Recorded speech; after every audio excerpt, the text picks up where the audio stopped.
ውድ ቤተሰቦቼ እንዴት ናችሁ? ደህና ናችሁ ወይ? ከሮመዳንም እንዴት እየበረታችሁ ነው? እንግዲህ እግዚአብሔር አምላክ ብርታቱን ይስጣችሁ። እያለቀ ነው፣ አይዟችሁ። ለቻናሌ አዲስ ከሆናችሁ ሰብስክራይብ ማድረጋችሁ እንዲሁም ቪዲዮን ስታዩ ላይክ ማድረጋችሁን እንዳትረሱ። አዳዲስ የምትመጡ እህት ወንድሞቼ እንኳን ደህና መጣችሁ። የኔ ቅኖች ስለመጣችሁ እጅግ አድርጌ አመሰግናለሁ።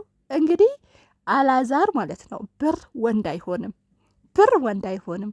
ወንድነቱን ሰው የሚያሳየው አንድ ላንድ ወጥቶ ነው እንጂ ጋርድ በብር ገዝተ አምጥተ ወንድ ስላስመታ ጀግና እንድንልህ ኧረ አንልህም። አንተ ፈሳም ነህ፣ ፈሳም ጅላጅል። ወይኔ ትንሱ ከምን አይነት ሰው ጋር ነው ገጠምሹ? ወይኔ እኔስ ተጠራጠርኩኝ። አሁን እንደው ትንሱ ራሱ ማርገዟን ተጠራጠርኩኝ። እኔ አላቅም ትንስዬ፣ አንቺ በአላዛር ማርገዝሽ ማለት ነው። እውነቴ ነው የምላችሁ፣ ተጠራጠረ ያለው አላዛር ወንድ ነው እንዴ? ብዙ ኮሜንታተር በጣም ነው የምታስቁኝ ማለት ነው። አላዛር ሱሪውን አውልቆ እስቲ እንየው። ወንድነቱን ያጠራጠረን ነው። ወይኔ ኮሜንታተሮች ግን ኑርልን። እኔ እናንተ ባትኖሩ ኖሮ ማን እንደዚህ ያስቀኛል፣ ማን ፈገግ ያደርገኛል ማለት ነው። እና በጣም የተገረምኩት እንደው ስንት ጅላጅል አለ በሀገራችን። እንደው ኢትዮጵያ ይሄ ሁሉ ጅላጅል ነው የምታስደናግደው። ይሄ ሁሉ ለካ ለዚህ ነው ሀገራችን።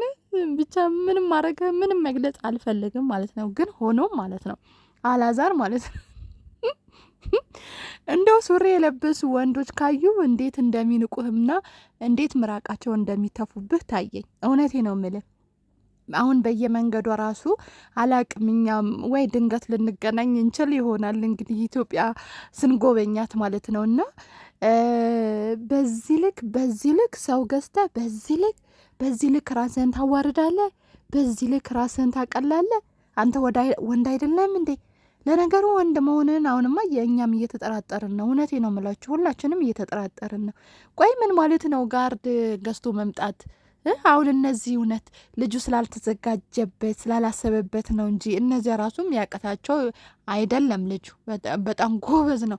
ሰው ወንድነቱ የሚለካ ወንድ ሆኖ ሲያሳይ ነው፣ ወንድ ሆኖ ሲወጣ ነው፣ ወንድ ሆኖ ጉልበቱን ሲያሳይ ነው እንጂ እንዳንተ አይነቱ ብር አለኝ በቃ ብር ስላለኝ ዓለምን እገዛለሁ የሚል መጨረሻው ውርደት ነው የሚሆንበት፣ ቅሌት ነው የሚሆን። ሲልክ ሱሪ ለብሰ ወንድ የሚመስል ፊት ይዘ ቦርጭህን ገፍተ አንተ ቆይ አሁን ጋርድ ይዘ ስትመጣ ትንሽ አታፍርም? እንደው ለሚስትህ እንኳን ወንድ ማለት ነው። እውነቴ ነው የምላችሁ፣ ሚስት ካለው ማለት ነው ለሚስቱ ጀግንነቱን እንዲያሳይ ማለት ነው። ፈሳም ወንድ ከሆነ እንኳን ያቅሙን ይታገላል፣ ያቅሙን ማለት ነው። ትናንትና ብያችኋለሁ በቪዲዮ ይኸውላችሁ እንደሚማታ ሰው ማለት ነው። ራሱን እያሸሸ ራሱን ወደ ኋላ እየወሰደ ማሚ ጀርባ እየሆነ ማለት እንዳይመታ ማለት ነው። ፈሪ ወንድ እንደዚህ ነው። ገብታችሁ እየሸሸ ዝም ብሎ አፉ ይለፈልፋል ወይም ደግሞ አፉ ያወራል። ወንድ ደግሞ ወንድ የሆነ ጀግና ወንድ የሆነ ማውራት አይደለም በተግባር ነው የሚያሳየው። እና ትላንትና በአንዴ ሲዘረረው እንዴት እንደተሽቀረጠረ አይታችኋል ማለት ነው። እንግዲህ ዛሬ እኛ ጀግና አንልህም። በቃ ማንነትህን ይሄ ደካማ የሆንክ በቃ ምንም የወንድ አልጫ እንደሆንክን የተረዳ ነው ማለት ነው። እና እስከ ዛሬ ለትንሱ እያዘንልናት አልነበረም። አሁን ግን በጣም አሳዝናናለች። እንደው ሰው ሳታውቁት ሳትመረምሩት ወይም ደግሞ ብዙ ሳትጠናኑ መግባቱ ለካ እንደዚህ አይነትም የወንድ አልጫዎች አሉ ማለት ነው። እና ትንሱዬ እንግዲህ ምንም ማድረግ አንችልም። ያው ትንሱ አርግዛለች ታውቃላችሁ። እንደውም ዛሬማ በቪዲዮ እነግራችኋለሁ የህመሚ መንስኤ ብላለች። ያው እንጠብቃለን፣ የምናውቀው አውቀናል እርጉዝ መሆንሽ። ግን የማያውቁት ደግሞ በአንቺ አፍ ቢሰሙም ጥሩ ነው ብለን ነው የምናስበው። እና እንደሱ ትንሱ ትዝ የሚላችሁ ከሆነ ሴት ከሆነች እንደሱ ልፍስፍስ፣ ወንድ ከሆነ እንደሱ አልጫ መውለድ አልፈልግም፣ እንደውም ከሱ ጋር መውለድ አልፈልግም ብላ ነበረ። ያው አንዳንዱ ተሰጥቶት ወንድ የሚባል ሱሪ ስላረገ የወንድ ልብስ ስለለበሰ ወንድ ነው ብለን የወንድ ስም እንሰጠዋለን እንጂ እንዳላዛርም እንደዚ አይነት አልጫ በብሩ ተመክቶ ወንድነቱን ላለማሳየት ወይም ደግሞ ወንድነቱን አቅም እንደሌለው ለማሳየት እንደዚህ ይመጣል ማለት ነው። በነገራችን ላይ እኔ ማለት ነው አላዛር ደካማ በቃ የማይረባ ወንድ መሆኑ መቼ እንደተረዳውኝ ታውቃላችሁ? በትዳሩ እናቱ ስትገባ፣ እናቱ ስታጨበጭብለት፣ እናቱ ስትናገርለት፣ ትንሱን እናቱን ስትመታ፣ ቆሞ ሲያሰድብ፣ ቆሞ ሲያስመታ በቃ ወንድ እንዳልሆነ የዛኔ ራሱ በደንብ ገብቶኝ ነበረ። በደንብ ማለት ነው።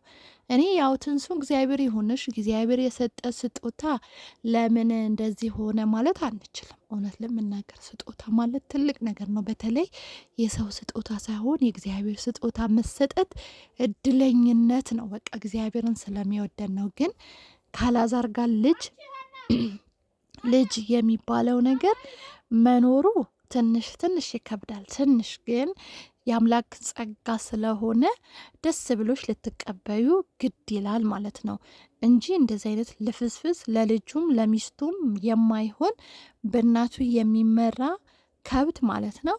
እንደዚህ አይነት ነገር ባይኖር ጥሩ ነው ብዬ አስባለሁ። እንደው ቪዲዮዎቼ ስለምሳደብ ነው መሰለኝ ባናራ እየወጣልኝ አይደለም ማለት ነው። እና ስድብ ባቆም እኔ የራሱ ኃጢአት እየገባው ነው። ከምሬ ነው የምላችሁ። አሁን የኔ ጾም ይባላል እነዚህ ሰዎች እያሉ ማሚና ላዛር እያሉ አሁን የኔ ጾም ነው።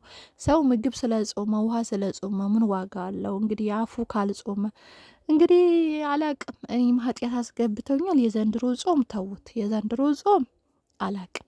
የኔ ጾም ተዉት። እንደ ጾምኩም አይቆጠርም። ግን እግዚአብሔር ይቁጠርልኝ እንጂ እና እምልላችሁ ፈልጌ ነው። በጣም ነው የሚያናድደኝ እውነት የሚያደርጋቸው የሚያመጣቸው ነገሮች የሚሰራቸው ድርጊቶች እንደ ሴት ሴትም ጀግና ናት። ሴት እንደዚህ እንደ ሴት ልን ነበር። ሴት እንደዚህ ትሰራለች እንዴ? በአቅሟ እኮ ትንጨረጨራለችን።